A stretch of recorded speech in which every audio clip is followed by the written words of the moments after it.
Welcome everyone. Thanks so much for joining about this webinar on turning your internship into a job. My name is Tom Manatos. We are excited to get to talk to you today about all the things that we've learned over our careers, both on Capitol Hill and off Capitol Hill, about how we've seen people develop an internship into a career and then expand that career to the jobs that they really enjoy, and sometimes their absolute dream job. I'm joined today by Kelle Strickland, and I'll yield to her in a moment.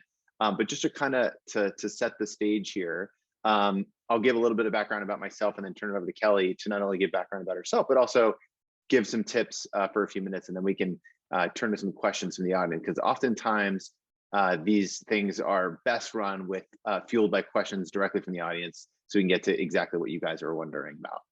Anyways, my name is Tom Manatos. I started in Democratic politics in the early 2000s, working on Vice President Gore's, he didn't quite make it to president, presidential campaign, did the Florida recount, and then had a couple of internships, one in the Senate side and one in the House. Well, the one in the House ended up me being able to witness history first at the foot of Nancy Pelosi. I was an intern in her Democratic whip office just a few months after she had started that position, and then was about to go back to school for my final semester when her chief of staff approached me and said, "I know you have a semester left, but you were the best intern we've had all summer. You stocked the fridge better than everyone else. You vacuumed the carpet better than everyone else. You were not worried to take any task on, and you worked your butt off. So we'd love to have you on permanent staff." And so I took that staff assistant position and was lucky enough to be there for 9 full years. The reason I got that, I believe, is because a tip somebody gave me on early in my career of volunteering and interning was figure out when all the other interns show up, and show up 30 minutes before everybody else, and get a feel for when they leave and stay 30 minutes later. And you're only sacrificing an hour of your time each day, and you're there to learn and experience, and that's a good thing. But you will be known as the hardest working intern we've ever had. And sure enough, when I was at Senator Sarbanes' office, before the Pelosi's office, I was sitting in the press office doing clips, 30 minutes, beating some staff there, and staying, just a little bit later than all the interns. And twice people stopped by my desk and said, "You're the hardest working intern we've ever had." And that was just because of that tip that one person had given me. And I found that it was not only the hard work, but then also attention to detail, that when you're working in an internship, you can't just produce a lot of work without double and triple checking it yourself, because your boss is going to rely upon what you've given them as that project, whether it's the Speaker of the House or the press secretary or whomever. You've got to make sure that's tight information and correct and accurate information and the best of your ability. So hard work and attention to detail in the internships. But then in networking, it really gets to the point where you're utilizing that internship to build a network of people who then can recommend you for future internships and future jobs. That is the best way to do it. Other than, working on a campaign or an internship, having that stable of people who could then email their contacts or call their contacts about a job or internship you're applying for, you have to network your butt off. You got to find everyone in the realm of wherever you're applying, whether that's Capitol Hill and an administration, the private sector, that has a common connection to you. So it's where's your hometown, your home state, your high school, your college. It doesn't matter that somebody went to your college for law school, even though you went to undergrad, you're both of the same community. So reaching out to them for an informational coffee is a good idea. Your ethnicity. When I was unemployed, I'm Greek American. I found every Greek American in politics and policy and asked them for a coffee. It can be literally any connection whatsoever, because you have to hold onto the belief and understanding that everyone has been in your shoes. Everyone has been an intern, including the two of us, including the chief of staff at the Minority Leader's Office or the chief of staff at the White House. They were once interns, and they were once asking people for an informational talk. They were once asking people to help to get an internship or to get a job. So this community is a very, very pay it forward community in politics and policy and in campaigns. And so you have to have that confidence. But once you build up that network and you've asked all these people these informational talks, there are a couple tips that I've learned over time. Always send a thank you note with your resume attached. And always at the end of that conversation, ask them so much, thank them so much for their time, act like their time is the most valuable thing in the world. Tell them that they've given you great advice, but always say, is there anyone else you'd suggest I talk to? So you continue to build that network. So it doesn't matter if you touch base with that person based off your hometown, your school, your ethnicity, whatever. that is going to set you with somebody else. And in that conversation, you're going to ask for somebody else. And you have this huge full web of people that you can then rely upon to recommend you for jobs and internships. But you've got to keep track of those people, have a spreadsheet, keep track of their names, their emails, their cell phone numbers if you have it, notes from that talk, so that you know that I am Tom and you don't have to do this to me. And then I'm from a native of Washington, D.C., and then I'm a crazy fan of the sports teams here. So when you see and you need an excuse to get in touch with me because you think I can recommend you for a job somewhere in the Senate, you say, hey, Tom, saw your hockey team won. They're ahead of the playoffs. Congratulations. Oh, by the way, I applied to the senator's office. Do you know anyone there? Can you pass my resume along? And that's what those notes are for. So it's building that networking, keeping track of that network, and continuing to network even though you're in a job. That is something I don't do well enough. I do this type of stuff for my hobby and help people, but I don't keep track of the folks enough that I am interacting with every day that they can help me in the future for a future job, possibly. So let me turn it over to Kelle to talk about her background and how she came to Capitol Hill, and then some advice for you too. Kelle? Thanks, Tom. First, let me say I totally agree with everything that Tom just said. So there's an example right there. The Republicans and Democrats can actually agree on something. But Tom's right about everything he just said. And Tom speaks from experience. I speak from experience. I actually was an intern twice during my Hill career. Once when I was in college, I came up during the summer. I interned for a month for my hometown congressman. Very often that's just something fun and interesting to do. Very often people never return to DC. I happened to return to DC 13 years later, though, after college, after law school, after working for a law firm back home. I made a mid-career change and left my hometown and came to a very different place. But had I not interned 13 years before, I probably wouldn't have had the confidence to do that. So kickstarting your Hill career through an internship is really the best way, I think, to do that. I've been on the Hill, like I said, for 18 years, probably a little too long, a little close to retirement at this point, but it's been a great place for me. I've done everything from intern to legislative assistant to legislative director to a chief of staff. I've worked within the institution, and now I work for the House Ethics Committee, a job that I actually have had twice. So you never really know where your Hill career is going to take you. It's great to have a plan. Don't be freaked out when your plan doesn't work out or when your plan changes. Surely mine has. One of the things that as a chief of staff that I always looked for when I was hiring someone was someone that kind of knew what they were getting into. Tom mentioned that as an intern, kind of no job is not your job. You do everything that needs to be done. A Hill office is kind of like a little small business. And you do everything that comes before you that needs to be done to get the team get to their goal that day or whatever that needs to be achieved. So as a chief, I was always looking for someone that had an internship background to fill those really junior staff assistant, legislative correspondent positions, not only because I thought they knew what they were getting into, but also because whatever office they worked in, I could probably reach out to someone in that office and get a pretty good gauge of how they served as an intern. And the Hill is a really, really small community. I worked in a really big delegation, Texas delegation. And very often, as y'all know at this point, those positions, those junior positions in Hill offices aren't really advertised very often. They're very much word of mouth. And so working in a large delegation, I would just reach out to my fellow chiefs of staff and say, hey, I have a staff assistant position open. Who has a good intern that you'd like to hire, but you don't have a slot? Or even if you have a current staff assistant, you'd like to move up to an LC job, but you don't have a position right now. And so it was very much a network of chiefs of staff that would give opportunities, and legislative directors, I'm sure, do the same thing. They reach out to fellow legislative directors in the delegation or on the committee that their boss serves to try to find good help. And so I say that because it really, your reputation, your ability to get there early, stay there late, do whatever needs to be done. One of the things that I always tried to do as a staff, as a more junior staffer, and even as a chief of staff to an extent, just a little bit different boss, when I was a legislative assistant, before I left for the day, I would check in with the legislative director if they were still there and say, is there anything else I can do for you before I leave? Now, as the legislative director, I'd check in with the chief and ask the same thing. When I was the chief of staff, I'd always check in with the boss before I left to see if there was anything else that needed to be done. So just kind of doing those sort of things around the office, I think really volunteering to do extra work surely helps get you where you need to be.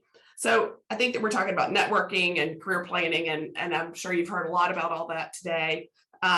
One of the things that I like to do, I think, is a great tip for networking as you're sending out all these emails and you're following up with everyone and doing everything that Tom just said you should do. People are busy, and don't get your feelings hurt if people don't agree to meet with you. It's just, there's some people on the Hill that do a lot of this, and then there's some people I'm sure that don't do any of this. So don't get your feelings hurt. Just keep trying, keep reaching out to different people. One of the things that I think works for me is, instead of putting like a coffee in the subject line, or do you have a minute, I always put your advice. People like to give their advice. People think, oh, look, I must have good advice. They're calling on me. They want information from me. And whether it's, do you know who I should talk to about this? Or advice about how did you get to where you are? Or should I go to graduate school or law school? It kind of covers everything. And people, I just feel like your advice in a subject line is more likely to be opened than, like reaching out or a contact or whatever other kind of generic things out there. So that's a tip that I like to use. Mentioning kind of career planning. Like I said, it's great to have a plan, but don't get too upset when your plan changes. One of the things that I have learned kind of through my time on the Hill is kind of don't leave too soon. So you've got your internship, you get your first job. DC is an expensive place to work in. And one of the things that I think people make a mistake is there's working downtown, as we call it, becomes too attractive because you get a little bit better paycheck. And you're struggling and you're trying to figure out how to keep staying in DC and working in DC and not, living off of hot dogs at receptions. And so one of the things is, don't leave too soon, because if you leave as a junior legislative assistant, and this is my opinion, or even someone that's been on the Hill for 2 or 3 years, kind of when you leave the Hill, that's your point in time when you're at your like best market point. And if you don't have the experience to really build a career on at that point, you're going to struggle, I think, kind of within the corporate world of downtown and the lobby world of downtown, if that ends up, or potentially even in sort of like the nonprofit world. You want to stay long enough to get some good experience to build on. But of course, you don't have to stay 18 years like I have. So I know y'all have got a ton of questions, I think, and I think we're both happy to answer some of those. And we've got some topics to cover regardless. But Tom, do you want to maybe kick off with the first question? Yeah, that'd be great. I'm just going to make a few more additional points based off what you said. Part of what I left out too, which what Kelly covered, which is exactly right. Part of the reason I always suggest to attach your resume to that email as that thank you email, not only so that you can remind them to put you in touch with somebody else. There are many times, like Kelly just said, chiefs of staff don't even post jobs anywhere. They just come up to their staff or even send an email in the intra-delegation of Texas or Ohio, wherever, and say, hey, anyone that got any good interns? I have a staff assistant opening. And they get a bunch of resumes. They go into their office and to their LCs or LDs and say, hey, do you guys know any good interns? None of these interns are cutting it. And like, oh yeah, I just had coffee with this young woman. Let me send you her resume. And that job's not posted on my website. That's not posted anywhere else. It's just by word of mouth, like Kelly pointed out. And that I can't tell you how many people have gotten jobs that way. So that's why I always say, make it easy on the person that you're networking with. Always attach your resume. When you told them you've applied for a job, don't make them reply to you and ask, can you send me a resume so I can forward it? Always attach your resume. Then no one's going to take offense for you attaching your resume. You need to make everything as easy for them as possible. And another point that Kelly makes is exactly right. Having worked on Capitol Hill and then dealing with people on Capitol right now and through my job, everyone thinks they're the busiest person in DC. And a lot of times they are. Like Capitol staff are underpaid and overworked. And anything you can do, like Kelly's advice on putting advice on the subject line, like not giving them time frames that you're open, leaving the schedule wide open to like make any time that they can meet for coffee or do a call work for you. Be as flexible as possible, act like their time is the most valuable, be overly gracious and thankful for their time and appreciation for their help. I'll get to the first question. One last thing is, one thing I left out that's critical, the whole point I'm here, is I run a jobs board where I post every single job internship that I see in the Capitol Hill, campaign, policy, private sector, nonprofit space. I started it when I was on the Hill, and I would forward a bunch of job announcements I would see at the time before LinkedIn. I'm old, before LinkedIn and Twitter and Facebook, or there are places on the internet that you could see job postings. And so I just cut and paste all these postings all the lists I was on the intro Capitol Hill lists, and put them in a draft in my Hotmail and hit send at the end of every day to all the people I knew that were looking. And it became this thing where it became so popular that I was doing it for so many people. And then I fell in love with a Republican who convinced me to make a website out of it. She was working for George Bush at the time in the White House, and she convinced me to make a website after I left the Hill and make it bipartisan or nonpartisan. So we just, any job posting there is in the whole political campaign policy world, we put it up there and then send an email out every morning at 9:15 to get the word out. But that's why we're talking to you today about networking, because really, from my standpoint, like it's 25% of the effort is finding out about the job, but 75% is networking your way to the job. So you got to know about it to network it, but then you got to build that network to capitalize on it. So the first question is from Serena. She says, how do we keep up relationships with individuals we've networked with without seeming fake or transactional? How often should we follow up or keep in touch with people we've networked with? Kelle, you want to take that one? Sure.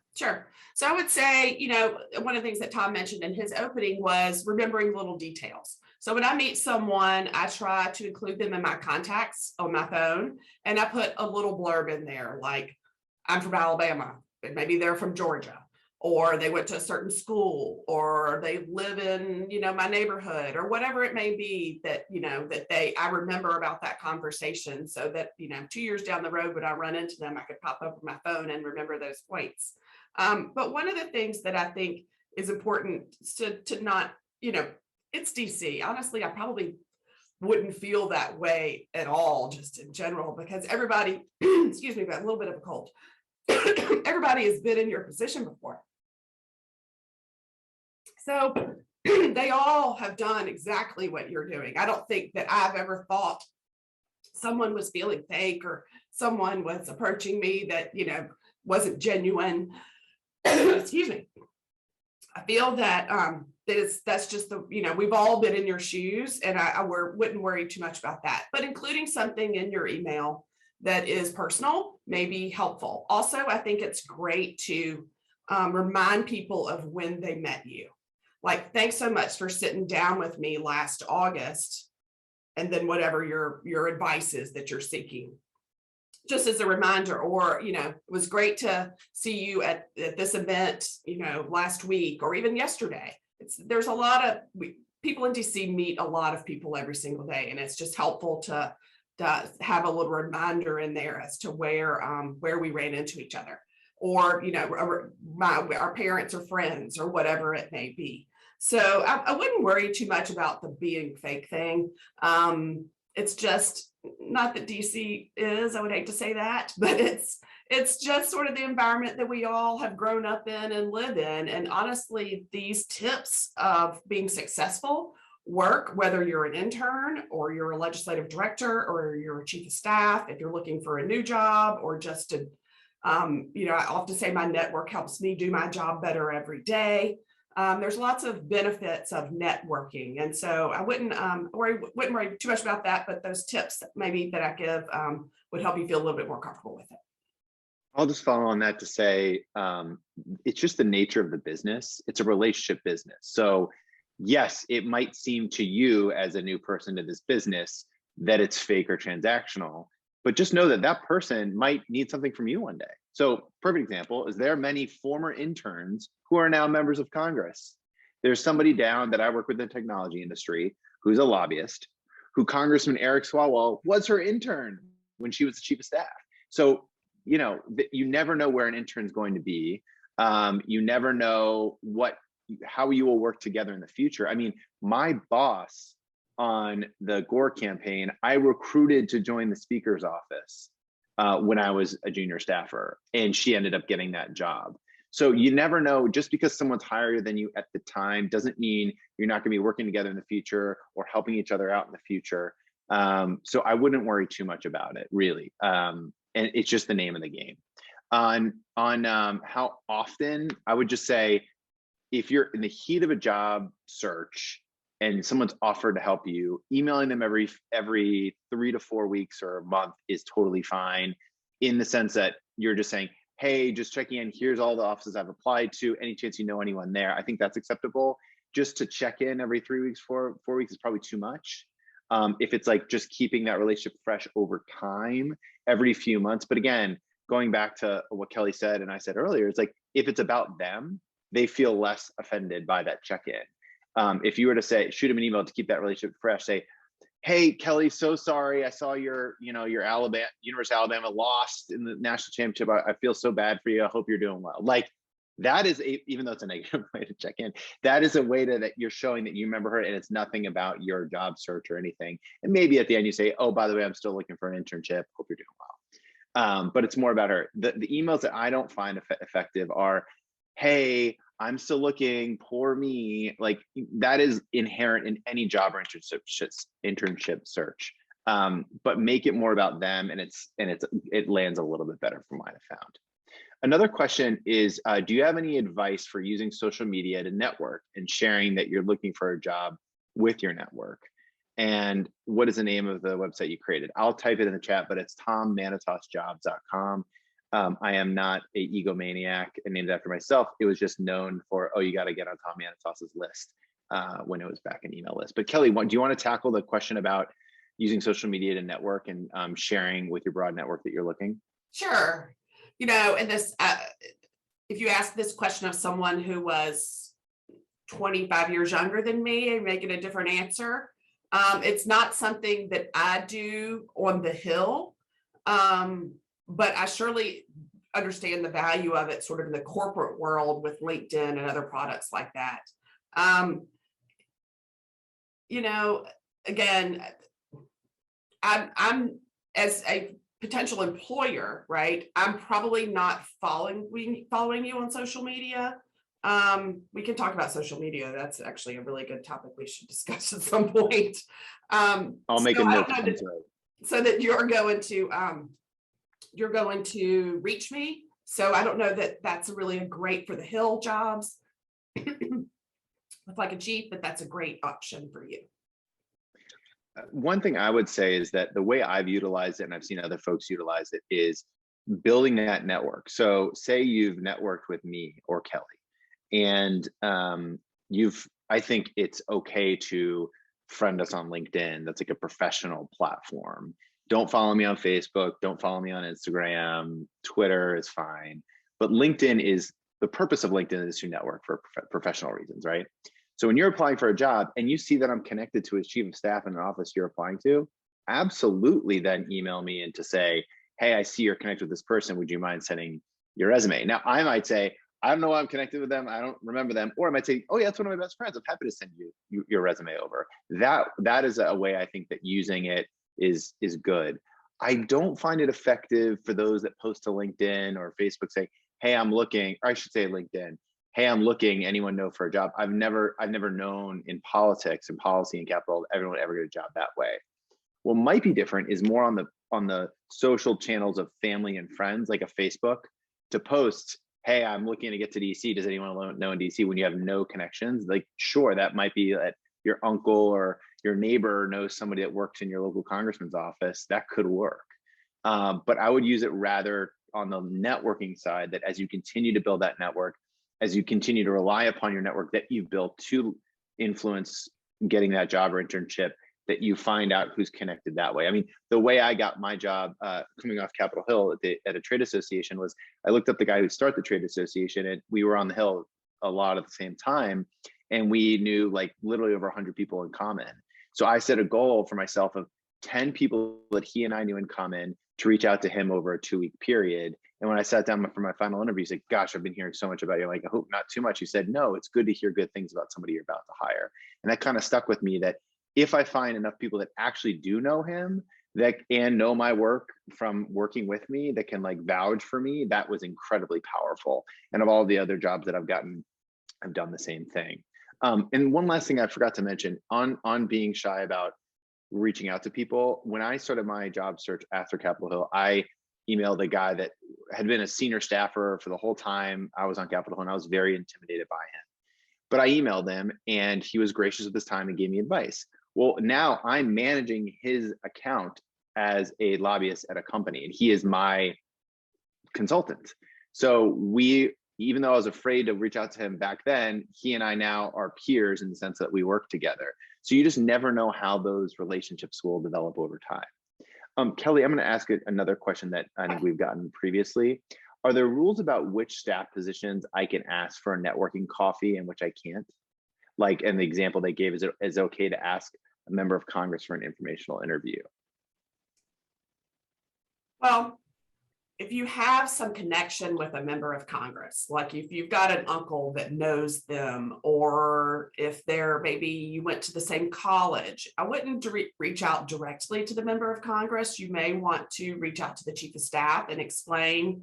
I would love to, if he had or she had 10 minutes to sit down and connect with me. My aunt is so-and-so and they're friends, or we are both graduates of Cumberland School of Law, and not really put the member on the spot, but kind of go through probably the chief of staff to do that. I do think that if you're interning in an office, I think you could also go to your supervisor, whether it's the staff assistant or the LC or the LD or the chief, and say, do you think that it would be appropriate to maybe get 10 minutes with the congressman or congresswoman just to talk about why they decided to run for Congress? And don't put them on the spot with a bunch of tough questions, just kind of leave it open-ended as to what they want to talk about. But I surely think that that is okay. Reaching out to members that you don't know or don't have a connection or have a reason to, I think would probably sadly be a little bit of waste of your time, because you're probably not going to get a much of a response. But there are members that take those type of opportunities very seriously. My first boss on the Hill was chief of staff for 18 years before he was a member of Congress. And so he spent a lot of time, even as a member, mentoring younger staff and interns, and took the whole internship program very seriously. So there are some one-off, experiences and situations where a member may be really interested in doing that, particularly ones that were former staffers. So that's my advice on that. Great advice. I think in general on the rankings of staff, like the more senior you get, the more responsibility they're going to have and the busier they are and more dependent they are upon the boss being there or not. So if you're going to email a legislative director or chief of staff, do not email them when the members are in town voting, because they are crazy busy. Wait for a recess to email them. If you're emailing more junior staff, you have a better shot still during recess for a reply. But I think if you, again, going back to my and Kelly's advice on sharing that common connection with somebody, that if it's a total cold email that they have zero connection to you, it's just a lower percentage chance they're going to reply. If you do share that common bond, and especially if you're recommended by somebody else that they put you in touch with them, you're more likely to get it. It's just the timing. Also, one of the people that I worked hardest for in finding a job was this young woman that we shared a common heritage, and we just, even after talking, we found out like our families are very similar. We're both Greek American. And I fought for her to get an internship in my office. And then she, 4 years later, was like the number 2 in the press office. And I always use that as examples because we just struck up a friendship after that first coffee. And I really thought she was going to be a rock star and make me look good by recommending her. And so I recommended her. If you find those special connections, again, it's like hometown. Some states are fiercely defensive or proactive about people from their home state. Like for whatever reason, people from Wisconsin love Wisconsin. Like there are certain organizations in DC that gather people together from the same states. Like so one very popular one is the California State Society. There's Taste of the South. There's a whole ball that associates itself with all the southern states that everyone from the South shows up at and has a great time at. There are certain organizations and events that happen that you need to go with those associations you have. So any ethnicity gathering, whether you're part, you could go to any of the Congressional Black Caucus events, Congressional Hispanic Caucus events, Asian Pacific Islander events, anything that you associate yourself with. Those folks, for whatever reason, just the way humans interact, are gonna push for you a little bit more because of that close association that you have with them. Yeah, I was going to add to Tom for 1 second. If you haven't joined your state society or your college alumni group in DC, you must. I came to DC, I didn't know anyone, and I joined my alumni group, and it became a big network of friends, professional and just personal friends. Ended up being the president of the alumni group within a few years, and it ended up, was just an opportunity for me to feel like I had some friends in a town where, like I said, I didn't know a single soul when I moved here. So I'm glad that you mentioned the state societies and alumni groups. Another question is, how much value is there between building up a network of both sides of the aisle? Considering I married somebody from the other side of the aisle, I'll take this one first. It is incredibly helpful, both for the work that you do on the Hill and the work off the Hill if and when you leave. It's unfortunate how highly partisan our politics are these days. It just gets worse every day. Moving legislation takes bipartisanship. Even though most major bills only pass now when one party controls the entire government, it still needs bipartisan movement to move most bills. Like the big ones are done when it's like all Republican control, all Democratic control. But the ones where there's divided government, you need bipartisanship. So it's so valuable to the work of making government work to have relationships on the other side. So take advantage of that state society and get to know people from the other side of the aisle in the same delegation. And naturally, delegations do things together, so you might get to know other folks, but force yourself to make friends on the other side, because it's just beneficial to your entire career in this space. Kelle? Yeah, I would add just that, whether you're in the majority or in the minority, you always won't be there. There'll be times when if you are used to being in the majority, that you may end up in the minority, and you will appreciate the relationships that you have in the majority party. It's extremely helpful, and maybe even a little more important as your Hill career continues.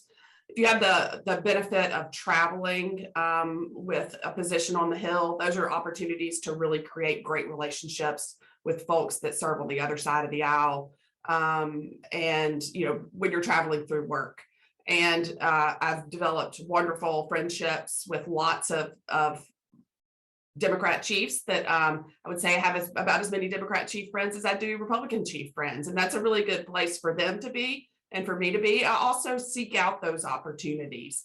There for at least on the Hill, on the House side for women, there are a couple of groups of female chiefs that get together in a bipartisan, sometimes bicameral fashion about every quarter.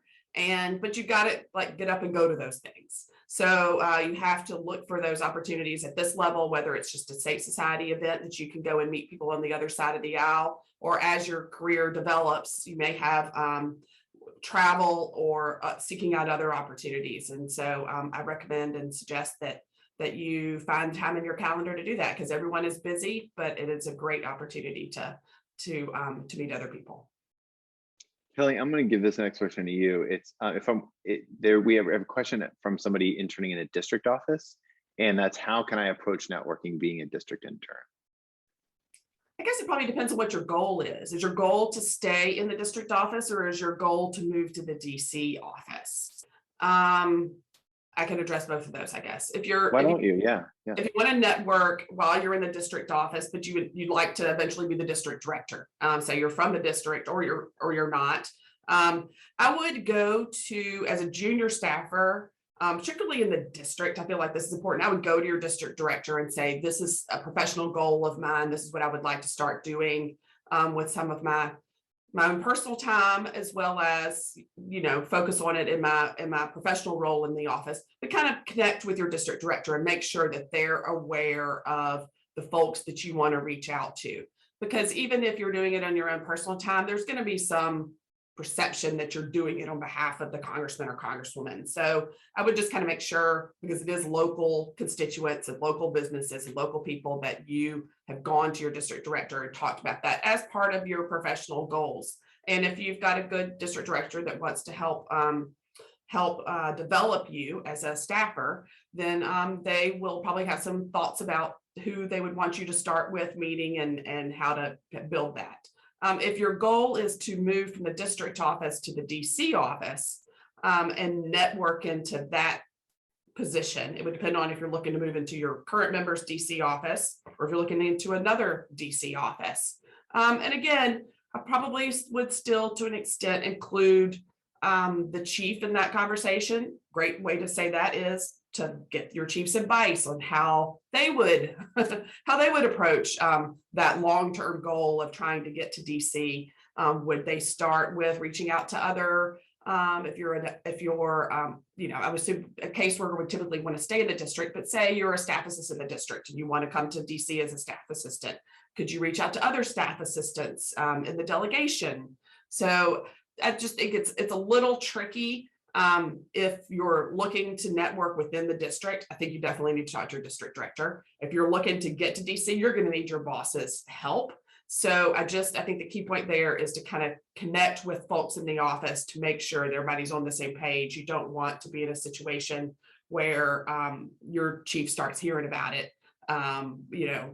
But again, depending on, you don't have to say, I'm looking to get a new job in DC, not working for your current member. You can say, this is my long-term professional goal. What advice do you have to help me figure out how to get there? And that's how you kind of develop the conversation. That's great.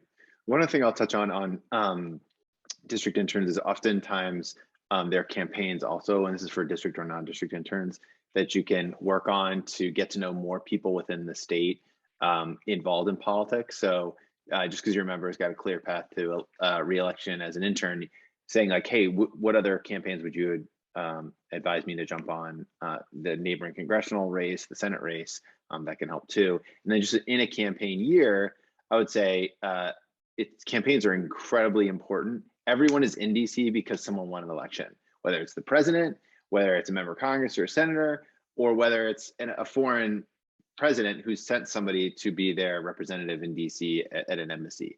Elections are central to it all. And that's very important to understand how government works, is that members of Congress care about three things: re-election, re-election, and re-election. So it's important to understand how people get here and what moves them to get here and what moves votes, because a lot of that is the work that they do in DC relies upon their ability to get reelected. So good casework at the district level to make sure they're taking care of constituents' problems with the federal government. Representation of that district based on the votes that he or she are taking or the speeches they're making in DC, the things they're passing for bills. Another one is, can you talk about receptions? How do you find about ones that are happening and how do you use them as part of your job networking? There's a newsletter that I'm going to dig and find that is a summary of a bunch of receptions and events on the Hill. But Kelly, how would you suggest? Well, unfortunately, they don't happen as often as they were prior to COVID. I think prior to COVID, receptions on the Hill had a reputation of being a place to go to get some free snacks, which there's value in that. I understand everybody's on a tight budget, particularly in a more junior position. And so unfortunately, there aren't as many happening right now. There are virtual ones. Again, that's probably more challenging than the regular pre-COVID receptions. But I think word of mouth, your network, as far as there's obviously going to be a lot of receptions that are not going to be appropriate for you to pop in as someone that was uninvited. There are some really big receptions where the host expects everybody that has ever even heard about it to show up. I think the one I'm thinking about is the Taco Bell reception in the Longworth cafeteria. They expect that everybody that has ever heard that you can get free Taco Bell is going to come to that reception, whether they were invited or not. So I think you just have to use your best judgment as to which receptions would be appropriate for you to tag along with a friend, as opposed to receptions that truly are a name tag out front where you had to be invited by a host for a specific reason that they thought that you were a targeted person, whether it was your position or the issue that you're working on, or it was, like if you're a graduate of the University of Alabama, you probably don't want to show up at the LSU alumni event. That would not be a great way to get in the door. So that's kind of my thought about receptions. It's tougher right now. Hopefully we're going to get back to that point at some point in time. And it's just a great way to casually meet people. I do think that with the larger receptions, you're going to have a more junior level of folks that are still a great network opportunity, but are more going to be just an opportunity to probably get to know them more socially. So. Yeah, I hope we return to that place too, where there are more events on the Hill, both events to learn from, like hearings, briefings on certain issues that you find interesting, that if it is totally open to any person to come, go to them. You'll never know who you'll sit next to and what information you'll learn. And then on the networking side, just going to a reception that's wide open to a certain community. If you're a part of that community, try to get invited. Like if it's I don't know, a home state connection, an ethnic connection, a college connection, you never know who you'll run into. And that is another person that you can add to that spreadsheet to network from in the future. Another question is, can your member office staff colleagues connect you to folks off the Hill? If you're a congressional intern and you don't want to work on the Hill, how do you use that role and network in other industries? Kelle, do you want to take that one? Sure. Yeah. I mean, that's part of your internship purpose, is to figure out if you want to stay on the Hill or not. And it's okay if you don't. You've only hopefully devoted a couple of months to that, but it still will go down in your career as a really interesting part of your time. But it's okay to not want to work on the Hill. You also never know when you want to come back, like I did. But it's completely fine for the people that you've developed a relationship in your office to reach out to others on your behalf and ask them if they have a couple minutes to sit down and talk to you about what could be your next steps. You may have a lot of people say you shouldn't leave the Hill, give it a little more time. You may have other folks that have ideas of how you can take that limited experience and do something else. But I think that's okay. And I think that when you approach individuals in your office or your delegation and ask for that favor, I would be very grateful for the opportunity, the time that you've had in the office, and be very complimentary. It's okay that it may not be what you want to do for the next few years, but do be sure to thank them for giving you the opportunity to figure that out. That's right, and I would say that's totally fine too. To Kelly's point, you're there to learn and network, and that's totally appropriate. I will say one thing from the government affairs perspective: influencing the Hill is incredibly important to know how the Hill works. A lot of people want to be a lobbyist straight out of school or do government relations, and I tell everyone, you're not able to do it functionally very well if you don't know how to influence the inside or how things work on the inside. Just like any industry. You need to know how it works in order to influence or to have an effect on it. And I think there's only 2 people that I know that do government relations that never worked on the Hill. Most, like 99% of people have, at least at some capacity. Another question is, how much does a law degree help your job search? I'll take that one really quickly.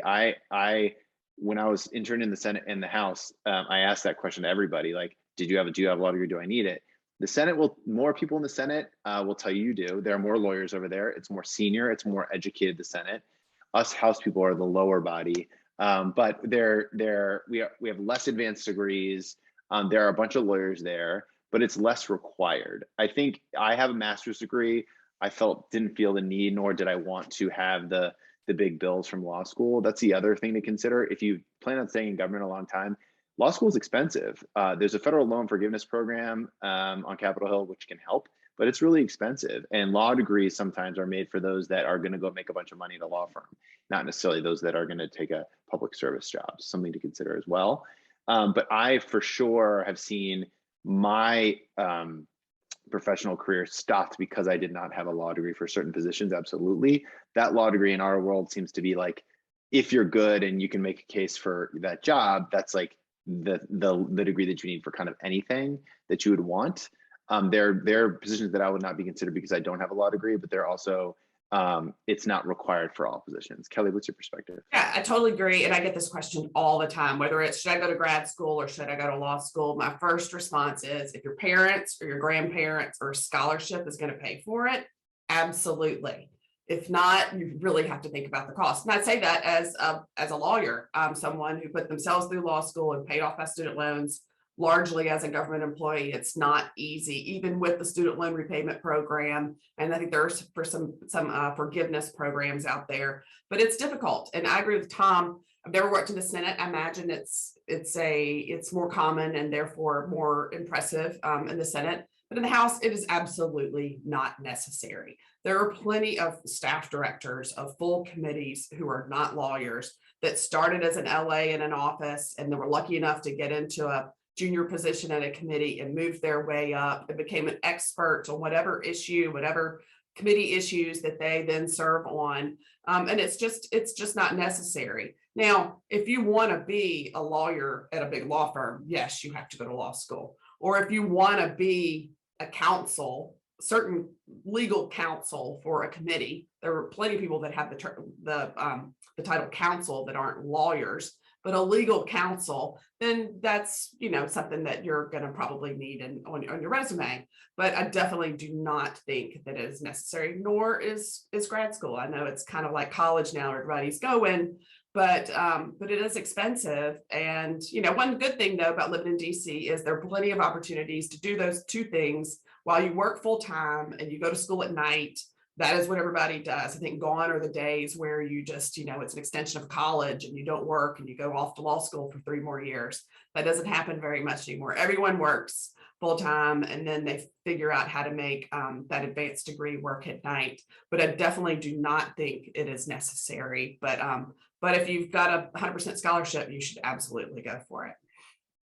I'd say I've seen a lot of people struggle through going to school at night, and it is very hard. It's not easy. The program I chose purposely to apply to was they were understanding of working students, and they understood I couldn't pay these bills to go to your school unless I have a job, and you've got to be understanding of that. Law school is much harder and requires much more time, and I've seen 2 people just about die trying to do both because capital can be so demanding. But it's possible, and people do it. A question is what majors and degrees are required to work on the Hill? I would say, Kelle, I would say an undergraduate degree is probably the minimum. Some type of post high school degree, but other than that, I think you can, even with just an undergrad degree, I've seen chiefs of staff become chief of staff with any advanced degree. Oh, absolutely, totally agree. Okay. Another question is, you mentioned social media. What are the do's and don'ts being a staffer on social media, both while looking for a job and while working on the Hill? I'm going to let the chief of staff answer this one. Well, I wrote it down. I think I mentioned that, so we need to talk about that. I come from a more conservative office. I worked in the Texas delegation for 5 years as chief of staff for conservative Republican. And there were some concerning social media posts on interns within our office. We do look at those things before we offer an internship. Advice, regardless of whether you work for a conservative member or not, you need to have professional-ish social media. If you've got pictures of college and partying and drinking and things like that, you can go ahead and purge that stuff out of your social media. We had an intern who was interning in our office, had been accepted, who had some pictures from a trip to Las Vegas that just weren't what we wanted to see. And the thing was, he wanted to stay on and get a permanent job. And he came to me and said, what do I do? I said, you're going to have to clean up the social media. It just, I'm sure it was a fun weekend, but it's just not appropriate for us to having you in our office with things like this available to the public, to the general public, when you're interfacing with constituents and talking with them on the phone and giving your name out on the phone, because that is what happens on a daily basis. We expect something else. So my advice is to go ahead while you're looking for a job, or even before you start looking for a job, go ahead and clean up your social media. And how you define cleanup is kind of your own effort. But just think about which types of offices or companies that you would be applying to and what they would want out there as a message from their employees. That's right. Just keep in mind that you are you are trying to work at a organization that represents a member of Congress and a grouping of 800,000 people. So would those folks want to be represented by somebody who would employ somebody with such controversial social media? And look, if that offends you, politics isn't the right business for you. And I will say that most offices, Kelle, correct me if I'm wrong, they're not going to dig on your tweets that you might have deleted or your social media that you might have deleted. It's just open it up, scroll through it, and close it. And if you pass that test, you're okay. Don't worry about like archived stuff that's still on the internet. For the most part, I think that's fine. No, I think you'd leave that up to the press later on in your career, right? But no, I mean, we don't have the manpower to like do a huge deep dive to everything that you posted on social media since you were 12. However, there have been scenarios where we had someone, a potential intern, hide their Facebook page, and then after we offered the internship, then reactivate their Facebook page. And it was a situation where they just weren't on the same side of the aisle as we were. And so that intern ended up not coming and joining our office. So you have to be genuine about it. I mean, you're not trying to trick people. You do have to pick a team. You've got to decide whether you're going to be a Republican or a Democrat. And, it's I think, good advice to pursue those offices and be genuine about it. So that actually that goes to another question we had in the chat. I can't find it right now, but it's basically, do you need to pick a team? And the answer, unfortunately, is yes. Like, we are in a highly polarized political environment where you can't switch back and forth. I do know people that have done it, but it's extremely difficult to do and explain. If you come from a state where you're the opposite party of most of your state, go find an internship in or a job in another state's delegation that represents your political beliefs. And it's just unfortunate. There are nonpartisan positions, like ethics committee is one of them that I can think of. There are a bunch of different government roles that don't have a R or D next to it that you can do good work inside the government. But on Capitol Hill, if you're looking to work for a member of Congress or senator, you got to pick a team. One question that I've seen twice now is that are having business cards as an intern a good idea? What do you think, Kelle? I think in the world of email, I don't think it's necessary. But then if you're out, I mean, in pre-COVID, maybe there were more opportunities to hand out your business card. What you're really trying to do, I think, is be in the driving seat, and you would prefer to get their card so then you can reach out to them than to give your card to someone who's probably never going to follow up on. So, it doesn't hurt. They're probably pretty cheap business card companies out there you can get some from. But really, I think your goal is to get their card and then follow up by email. You'd rather be in somebody's contact lists on their desktop than be, in the trash, in the trash can the next day. So I completely agree. Spend your time researching people that you can reach out to via email that share your hometown, college, whatever, rather than going to get those business cards printed. You're the one proactively reaching people via email. No one that you're going to give a card to is going to reach back out to you. You're the one to reach to them, just like Kelle said, get their card and reach out to them. Someone said, so independents aren't a thing with internships. You can be an independent just fine, but just know that once you pick a team and you intern for that team, whether it be a D or R on the Hill, you are associated with that team, and going forward, you're more likely than not going to have to stick with that team. Maybe as an intern, you get a pass where you work for your hometown member, and you can justify it in your pitch for that new job internship, saying like, I realize I'm now a conservative, I'm now a progressive. That's fine to explain, but like once you get rolling in your career, someone from the other party is not going to hire you. It's unfortunate, but that's the way it is. And independent members caucus with the team. Yes, they have to pick a team, even then. Kelle, someone said, can you say a bit about Thompson Markwood Hall, both a housing option, but also a networking example? Yeah, I'm glad y'all brought that up. So I noticed in the poll that went out to all the attendees, I think 52% of the attendees of Internapalooza are concerned about the cost of moving to DC and the cost of living in DC. So I did want to put in a little quick plug for a place that I lived at twice. Once when that first internship I had in college, and then when I came back at the age of 32, I lived there again. There's a women's residence hall across the street from the Hart Senate building called Thompson Markwood Hall The address is tmhdc.org, and it is a very affordable, which is keyword, very safe women's residence hall. So if anyone is thinking about coming to DC, I was able to live there before I had a paying job.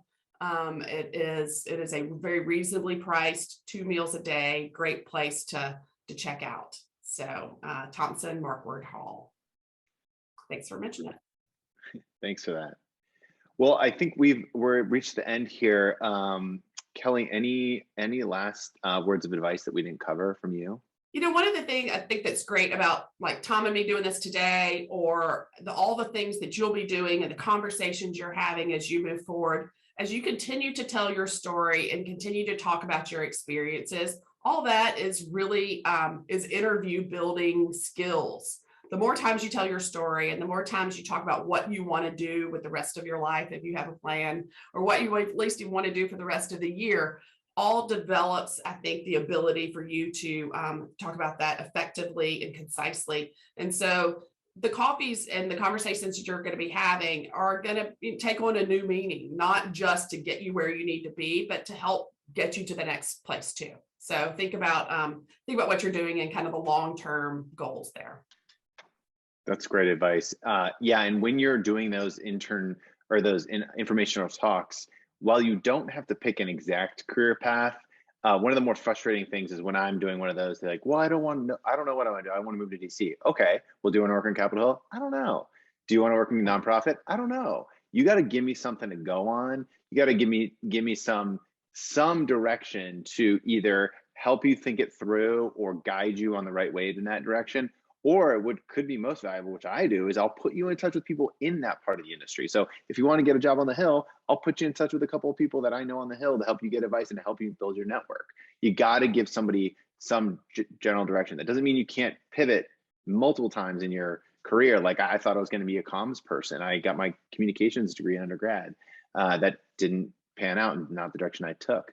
Also, one other thing, as I mentioned, undergrad, no offense, no one cares about what you majored in college. Like that's good that you can use that in your pitch to build the case for your working here.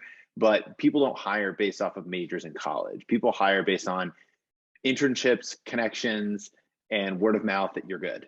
And that's why internships and what you're doing right now is so important to getting a career started in this field. One little thing we didn't talk about at all, I know we're running out of time, is customer service. So customer service is key on Capitol Hill. So don't underestimate your experience either in retail or at a restaurant, or if you were an RA in college or you served in some position in your sorority or fraternity. Like all of those experiences, think about stories, even as a customer, think about customer service stories that you can talk about when you talk to folks that you're interviewing with, because customer service applies to the staff assistant as much as it applies to the congressman or congresswoman. Great advice. Thanks, Kelly. I think that's it. Feel free to reach out to me at all if you ever need help networking. Again, I shared my my website in the chat, but it's tommanatosjobs.com. My email's on there. It might take some time to schedule it, but I'm happy to do an informational coffee with you or chat. But good luck. And Kelly, thanks so much for the advice. You did a great job. Thank you.